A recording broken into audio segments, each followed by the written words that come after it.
Hi traders, and welcome to the Technical Analysis Market Watch on Friday the 18th of August.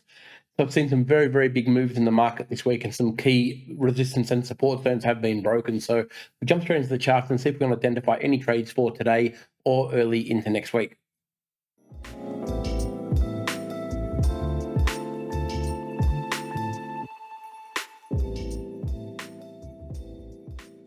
All right, so we'll start out here with the Aussie USD, and you can see that we've got a sustained sell-off really from the key level that was broken around that 65 cent mark. You can see that we've broken down through the 64. It's trying to retrace now, but we've got a very, very big doji candle that's effectively finding support at this level around the 64 cent mark. It's a very, very big sell-off. Look, fair value for this has been considered around the 67 for quite some time. That's why we've had so much price action inside that big channel. But you can see now that we've had that breakdown from the 20 moving average all the way down. And on face value, you look at the that movement on the daily and you say, well, how would we even get in on that sort of trade if you weren't actually there when it actually broke? But you've only got to go through the smaller time frames. We know the key level was this marker here.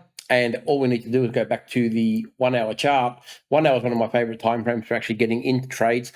And you can see that when it did eventually break that level, obviously the daily did break through. It comes back and retests it more often than not. And that's a quality trade. That's the one you generally want to be trading, because it's the one that gives you the opportunity to have the fourth broken through that support and then retesting it and giving you the role reversal that you're after. And of course, once that did happen, you can see here that it hit the support line from below.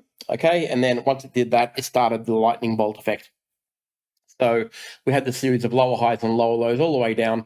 So even if you didn't get that first initial touch, you could have got it here, you could have got it here, and again, you could have got it here. All of these gave you really, really good pip entry points. So as much as it looks very difficult to enter on a daily chart, when you look at it on a 1 hour time frame, which is generally what you'd be trading anyway, you can see it's very, very easy. It's the same thing that we talk about every single week. The pullbacks to the 20 moving average, or even the 50 here in this case here, they're very close together, so it really makes no difference. But when it comes up and touches the support from below, once it does eventually break through, that is the golden entry that you're always looking for. We'll move over to the US dollar CAD now. We'll go back to a daily chart. And you can see this is obviously having a very, very big run now. US dollar strength is running rampant. You can see that we've continued on, has not pulled back in effectively 3 weeks now. You can see we've got a massive move up. And it's difficult to actually see it stopping before it reaches the 136. I mean, I would expect at some point we're going to get a bit of a pullback, even if it is to the 20 moving average. That would be a quality entry point if it did that. But yeah, trying to get on board this one. If you're not already in it, it's a difficult one to get into. No question about that, because it's not far away from where we would consider resistance is. And it's Murphy's Law that the minute you would enter at this point here, that's when the pullback's going to happen. So if we then get a quality pullback to something around the 20 moving average, or even the 134.50 level here, we can see all this support right through there. That would be a reasonable pullback as well. Then a small change of trend on a smaller time frame, and you'd be off and running on the CAD. But yeah, good trading on it if you're already along from the break initially, but very difficult to get into now. I think it's just a bit of a watch and see on this one. Let it pull back. If we see a series of lower highs and lower lows, you could trade it down to the 20 moving average, but that's a moving concern now, so I'd be a little bit reluctant to be doing that. I'd rather trade in the way of the momentum, because that's a very aggressive trend that you'd be wanting to trade against if you were trading a short. Over to the US dollar yen, and not much different here, really. We've seen a little bit of weakness in the last daily candle, but aside from that, it broke through the resistance that we were talking about here at the 144.80. It got to as high as 146.30. So, I mean, it had a decent run.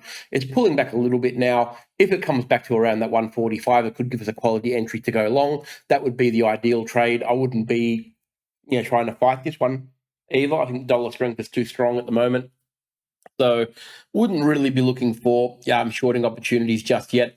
If we get a series of lower highs and lower lows on a big serious time frame like the daily, maybe we look for a short down to the 20 moving average. But I would be reluctant to do that with the support level here, because we would expect that support is going to hold where that previous resistance was. So be very careful there. One of those ones, though, if you're going to get a pullback to the 145, if the 20 moving average is there at the same time, that is the a really, really good entry in terms of what you're looking for. But of course, you need a smaller time frame to play the game. So if we get a series of higher highs and higher lows on a 15-minute or 1 hour at that point, that would be an ideal trade. And the first target would be the 146.30, and a break of that level, then we're going to start pushing up to around that 150 mark. So it seems a little bit far at the moment, but it can certainly do it, especially with the other pairs selling off as hard as they are. It is a definite possibility. So I'd be looking for the pullback down to around this level, and then look for a quality entry up with a change of trend confirmation on a smaller time frame. All right, over to the dollar index, and at very heavy resistance now. It's done its job again, landed off the 20 moving and 50 moving averages here, pushed up, 20 and 50 moving average cross now, guaranteed cross. That's not going back anytime soon. So with that, we know that we've got very strong movement. We know also, though, that we've got resistance right here. We've got the this level right here was support for a long time. Then it was resistance. Then it was support again, and it was resistance again. So whether there's enough force in the market now to push this higher, the next real level for it is around that 104.30 area. But of course, the euro is the one we're going to be looking at, focusing on really. So we'll jump into that in a second. But really, it's at resistance now, and if you were taking profit on the long from this area here, this was the level that you would have taken it, because there is problems potential in front of it now. But let's have a look at the euro, because that's the one that we would probably be trading anyway. Absolute support line where it's landed, 108.50. We talked about it last week. We said that if it did sell off from up here, this is a likely target, and it has hit it now. So if you did take that trade and you shorted it, you'd be well and fully out of it by now, because it did hit the marker. Look, I would be reluctant to take this any shorter until it actually did pull back a little bit, mainly because there is a lot of support here. Okay, so you can see right through here, very, very strong support, and it was resistance at this point here, so it makes it a strong roll reversal. We are getting a 20-50 moving average cross now, nothing short of an extraordinary move up. Only a handful of candles would stop this from crossing now. So unless there's a very, very big turnaround in the market, this is going to cross. And realistically, any longs from this point onwards are a counter trend, but we have got a series of lower highs and lower lows on a daily, so we've definitely got that change of trend. So what we want to be looking for, if we are trading it up to the 20, we want to see a series of higher highs and higher lows on a 1 hour or a 15-minute chart. And if it hits the moving average, then that would be the take profit target, because this is definitely in a downtrend, a prevailing downtrend on a daily. So if you are counter trending along, going along, you're only going to the 20 moving average probably at best. And if it gets there, I'd be looking for shorting opportunities at that point. I would not trade this one any longer than the moving average until the daily closes above that 20 moving average. That would be the condition of the long on this one. But very, very strong support where it is. So keep that in mind. And if it is going to test a moving average, this would be the area you would expect it to test it from. All right, and finally, we'll have a look at the S&P 500. Big sell-off day, big negative day in the US. You can see that we hit the 43.60, and this wasn't even the worst of them. The Nasdaq and the Russell 2000 actually fell more from a percentage standpoint. They were above 1% falling, so this one actually held up better than the other two. But that said, it's still pretty ordinary. And again, we've got the sequence of lightning bolts now. We've got a series of lower highs and lower lows on the daily, absolute confirmed downtrend.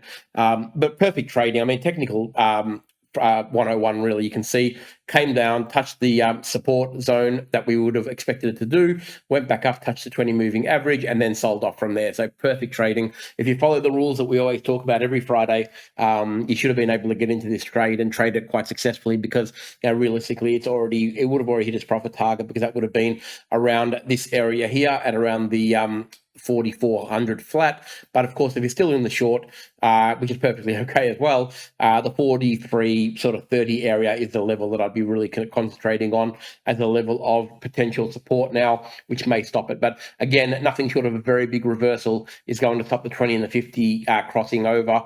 Those moving averages are likely to cross in the next few candles, and really it hasn't crossed since March 23, right? So it's been quite a few months since it crossed, and you can see the trend that we've had. But this is definitely changing. That trend has now been reversed. There's no question about that. The prevailing trend is now short. So consider all of these levels that were previous resistance to be support now, and the next common level will be the 43.20. If it gets itself back up above the 43.40 on a daily chart, by then it needs to be trading above the moving averages. I wouldn't be excited about trading this one long. unless it gets above those 20 moving averages. Again, we know we're in a seasonally weak time of year. August, September is generally weak, and it could be playing out a little bit earlier than expected. But yeah, August is not really a strong month anyway, so there's no real surprises here. And there's not a lot of good news to expect to actually turn this market around. So we've just got to have to trade what we see, use price action as your guide, and respect all these levels because they're certainly playing out in a nice way. I hope everyone's had a great week's trading. I think we've had some really good opportunities. Hopefully you're able to take advantage of them.